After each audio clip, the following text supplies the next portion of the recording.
हाँ, जैसा कि कोलन के बारे में बहुत कुछ आपको बताया गया, फिर उसका जो पहला पार्ट सिकम, तो सिकम की सारा स्ट्रक्चर्स आपको बता दिया गया।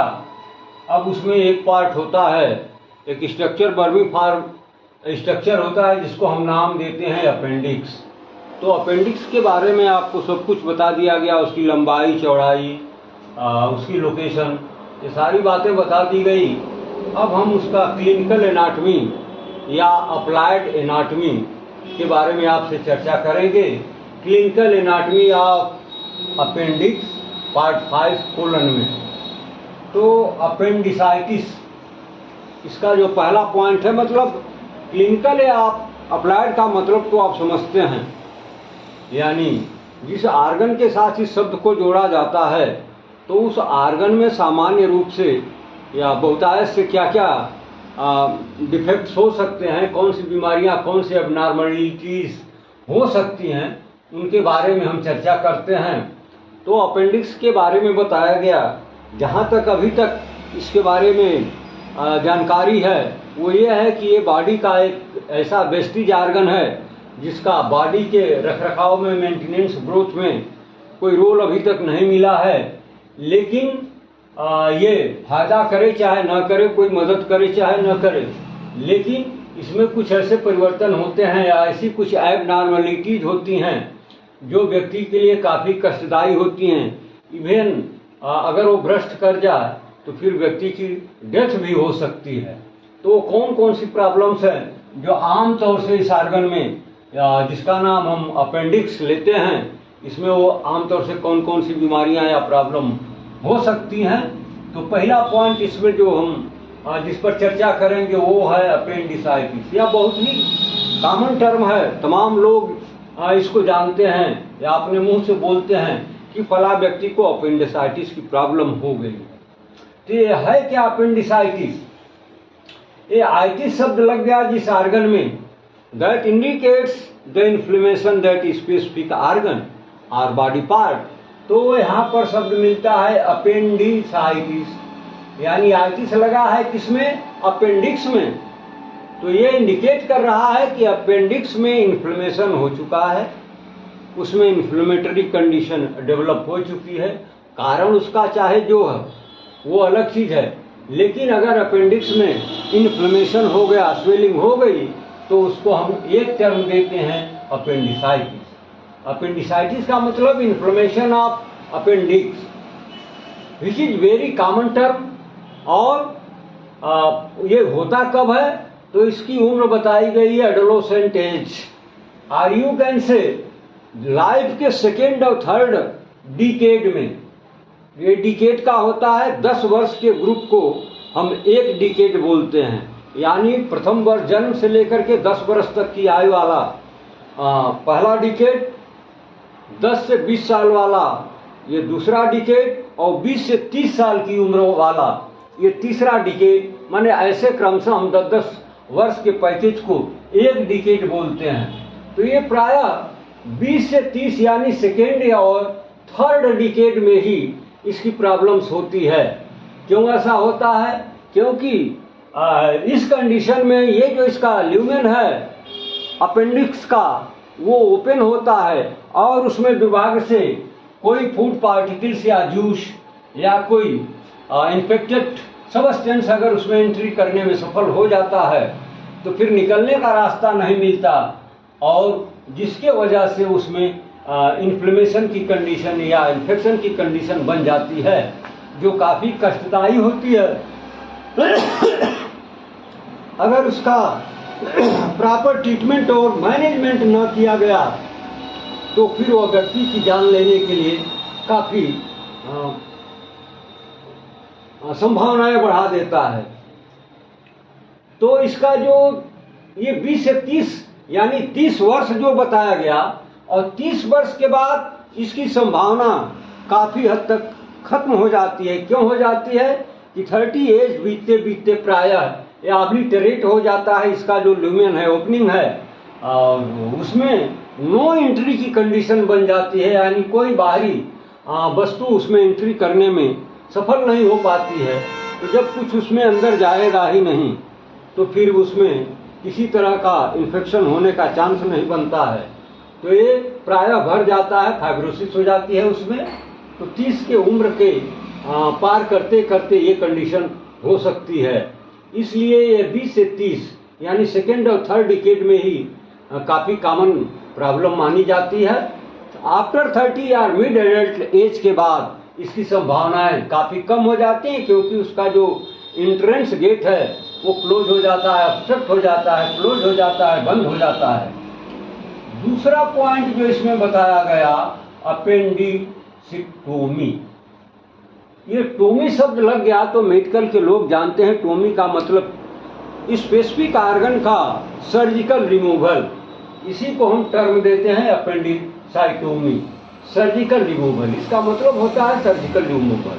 अगर अपेंडिक्स में इस तरह की कोई प्रॉब्लम हो गई तो फिर उसका एक ही उपाय है कि उसका क्यों न सर्जिकल रिमूवल कर दिया जाए या उसको सर्जरी करके बॉडी से रिप्लेस कर दिया जा। ना रहेगी बांस ना बजेगी बांसुरी। अगर अपेंडिक्स है ही नहीं है बॉडी में तो फिर अपेंडिसाइटिस की प्रॉब्लम होने का कोई चांस नहीं है। ये जो अपेंडिसाइटिस है, कभी कभी ये भी पाया गया है कि अगर ट्रीटमेंट और मैनेजमेंट में प्रॉपर व्यवस्था नहीं मिली है और वो कहीं बर्स्ट कर गया है तो फिर उस व्यक्ति की जान वापस नहीं आई और उसकी डेथ सुनिश्चित हो जाती है। तीसरा पॉइंट बताया गया रिफर्ड पेन। रिफर्ड पेन का मतलब लीजन कहीं और पड़ा है, पेन की जो लोकेशन है वो कहीं और है, कारण कहीं और है, पेन की फीलिंग कहीं और हो रहा है। तो इस तरह का कंडीशन ये अपेंडिसाइटिस के केस में भी होती है। During primitive stage pain is felt around the umbilicus. ये अपेंडिसाइटिस की प्रॉब्लम के फर्स्ट स्टेज में, प्रिमिटिव स्टेज में ये डायग्नोसिस करना बड़ा, निदान करना बड़ा कठिन हो जाता है कि ये अम्बिलाइकस के जो सराउंडिंग पेन की फीलिंग हो रही है व्यक्ति को, वो वास्तव में कोई एब्डोमेन की प्रॉब्लम है या फिर अपेंडिसाइटिस की प्रॉब्लम है। क्योंकि अपेंडिक्स जो होता है वो राइट इलियक फोसा में होता है और पेन उसका अम्बिलाइकल रीजन में होता है। तो माने पेन का कारण कहीं और पड़ा है लेकिन पेन की फीलिंग कहीं और हो रही है, इसलिए इसको हम कहते हैं रिफर्ड पेन, यानी ये दूसरे जगह रिफर कर दिया गया। इस तरह के पेन को हम नाम देते हैं रिफर्ड पेन। बॉडी में बहुत सारे ऐसे ऑर्गन हैं जिनमें इस तरह की रिफर्ड पेन की कंप्लेंट्स मिलती है। ऐसा क्यों होता है? क्योंकि ये जो अम्बिलाइकस और अपेंडिक्स है, both are innervated by segment T10। दोनों का ये न्यूरल कनेक्शन है, यानी वो T10 of segment of spinal cord से जुड़ा हुआ है। इसलिए जब भी अपेंडिसाइटिस की प्रॉब्लम होती है तो इसका जो पेन होता है वो अम्बिलाइकस के सराउंडिंग होने लगता है। चौथा पॉइंट इसमें बताया गया, as the lumen is small it gets obstructed by faecolith. इसमें कभी कभी, चूंकि ये स्मॉल ट्यूब है तो इसमें कभी कभी फीकोलिथ मतलब फीकल मैटर के द्वारा भी ये ऑब्स्ट्रक्ट हो सकता है। पांचवा पॉइंट बताया गया, McBurney's point is the site of maximum tenderness in appendicitis at the meeting of lateral 1/3 and medial 2/3 of an imaginary line drawn from the anterior superior iliac spine up to the umbilicus। ये क्या है? ये tenderness कहाँ पर होता है? जहाँ पर ये एंटेरियर सुपीरियर इलियक स्पाइन से अम्बिलाइकस को अगर एक काल्पनिक लाइन के द्वारा जोड़ा जाए तो लेटरल साइड से 1/3 और मीडियल साइड से यानी अम्बिलाइकल साइड से 2/3 का जहाँ पर जंक्शनिंग पॉइंट है वहाँ पर ये काफ़ी सेंसिटिव हो जाता है, टेंडरनेस हो जाता है, सेंसिटिव टू टच हो जाता है। आपने फिंगर रखा नहीं कि पेशेंट को सीवियर पेन की फीलिंग होना शुरू हो जाती है। तो ये अपेंडिसाइटिस के डायग्नोसिस में एक बहुत ही इम्पॉर्टेंट पॉइंट होता है। छठवां पॉइंट बताया गया, due to extension of hip joint during appendix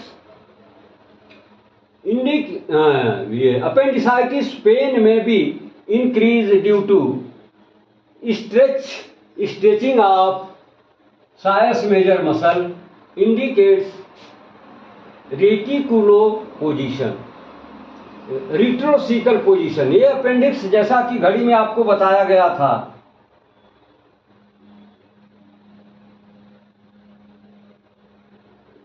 ये 12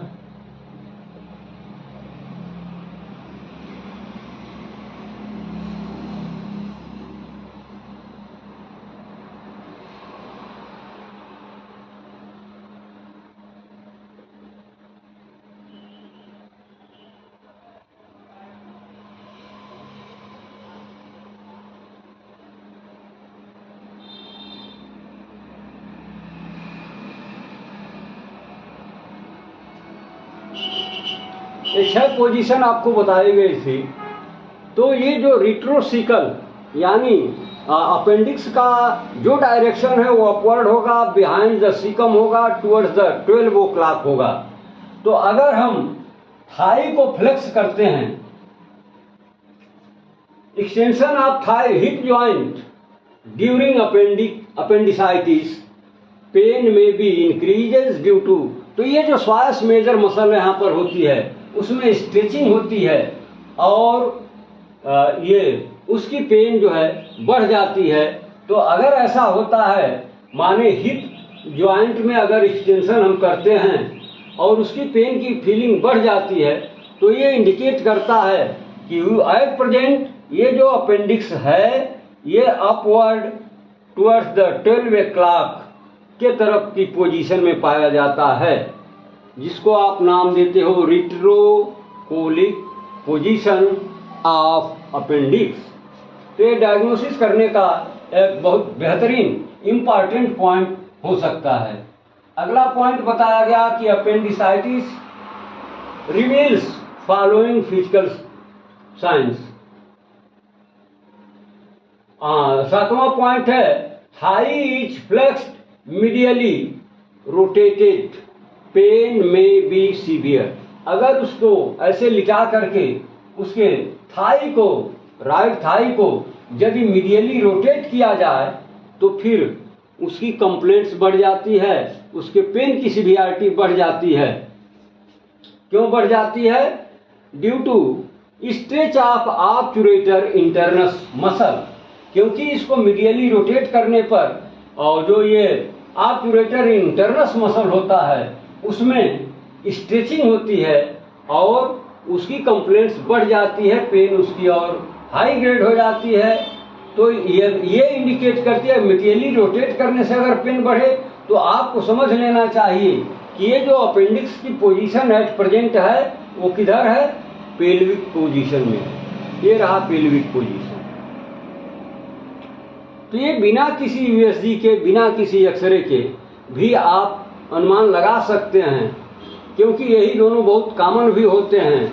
उसमें 65% और उसमें 30% की केसेस पाई जाती हैं। Appendicitis reveals following physical science.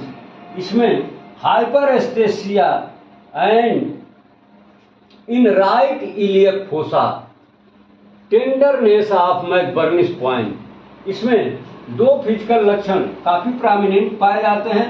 हाइपरएस्थेसिया right iliac fossa में होगा, मतलब बहुत काफी सेंसिटिव टू टच पेन होगा, और दूसरा पॉइंट क्या होगा? मैकबर्निस पॉइंट काफी टेंडर हो जाएगा। ये होता है जैसा कि फिगर में आपको बना के दिखाया गया है।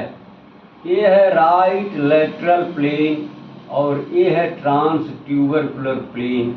ये दोनों जहां एक दूसरे को क्रॉस करते हैं यहीं पर होता है मैकबर्निस पॉइंट। तो यहाँ पर काफी टेंडरनेस की कंडीशन बन जाती है।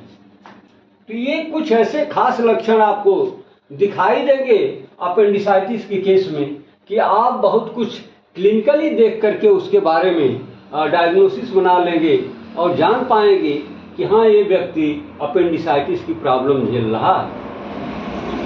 लास्ट पॉइंट जो बताया गया डिस्पेप्सिया, यानी chronic appendicitis produces dyspepsia resembling disease of stomach duodenum, gallbladder due to passage of infected lymph to the subpyloric nodes। तो ये जो डिस्पेप्सिया की कंडीशन बनती है ये क्रॉनिक अपेंडिसाइटिस में होती है। यानी ऐसा भी हो सकता है कि अपेंडिसाइटिस को मेडिकेशन के द्वारा भी प्रिवेंट किया जा सकता है। अगर वो कंडीशन पुरानी है, क्रॉनिक फॉर्म में चली गई है, तो ये dyspepsia resembling disease of stomach ये क्या दुविधा में डाल देती है। ये disease of stomach, duodenum, gall bladder, ये जो इतना नाम लिया जा रहा है इसकी भी ये प्रॉब्लम हो सकती है। अब बाकी की चीजें हम कोलन की या इसका दूसरा पार्ट फिर अगले एपिसोड में हम आपसे उस पर चर्चा करेंगे।